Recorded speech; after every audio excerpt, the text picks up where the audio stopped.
You know you want it all. Believe in yourself.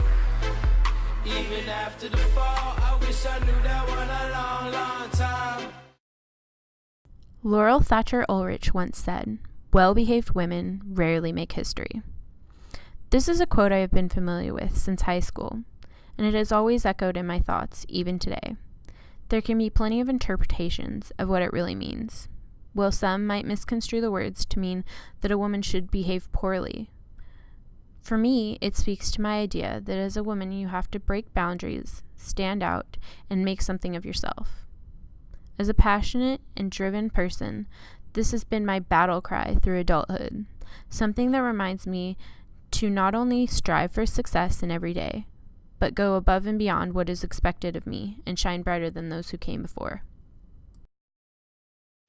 Hello, my name is Ariella. I graduated from Flagler College in the spring of 2016 with a degree in art education. I was raised mostly in Portland, Oregon, but I now call St. Augustine, Florida home.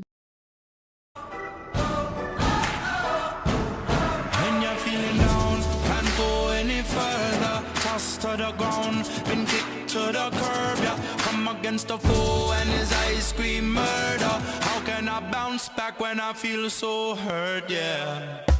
Raise a cup to the sky.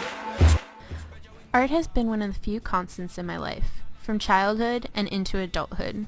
From sculpting to photography to music and fashion, I have had a passion and love for any type of artistic expression. I began taking art classes after school when I was 7, mostly taking ceramics, but I also took a variety of other art classes, which I loved and still remember as some of my best childhood memories. When I started middle school, I began attending a Waldorf school, which I had a strong art basis, and most of the curriculum centered around the arts. From choir to sewing to painting, even our social studies revolved around artistic expression. For each subject, we created books that were decorated with our art, and we were graded on imagination and creativity. As the sibling of a brother who was 11 years younger than me, I have always taken on a motherly role and have always found children drawn to me and my personality. My teaching and mentoring experience began long before I ever made the decision to become an educator. At the age of 11, first an assistant for a classmate with physical disabilities during my 5th grade year, and then at the age of 14, I began volunteering as a counselor at an overnight camp for children with disabilities. Once I was in high school, I became a certified lifeguard and swim instructor. I taught swim lessons throughout high school, but despite my talents and the enjoyment I felt working with these children, I never considered going into the education field, although even in the beginning, I pursued careers that centered on children, healthcare, and the arts.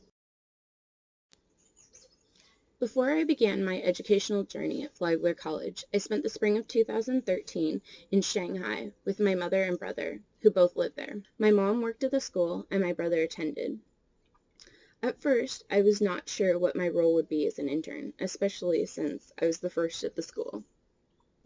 As I was introduced to the teachers of the art department and thrown in a classroom with a teacher, I took on a role of teaching assistant more than anything, helping where I could. It was not until several weeks in that I was given the opportunity by one of the teachers to take on a more of a leadership role with one of her first grade classes. So, for 1 hour twice a week, I was in front of the class helping students understand their work and helping them overcome obstacles. One thing to understand is that for most of these students, English was their second language. One boy, Thomas, caught my eye from the first day. Thomas, a Korean boy with thick glasses, was very shy. When I first met him, he didn't say more than a word or two to me or anyone else. As the weeks progressed, I noticed that he began to open up, and he spoke more and more. It was amazing to see his dramatic transformation. By the time the school year was over and I was leaving, he was speaking to me in full and clear sentences and would light up any time he saw me.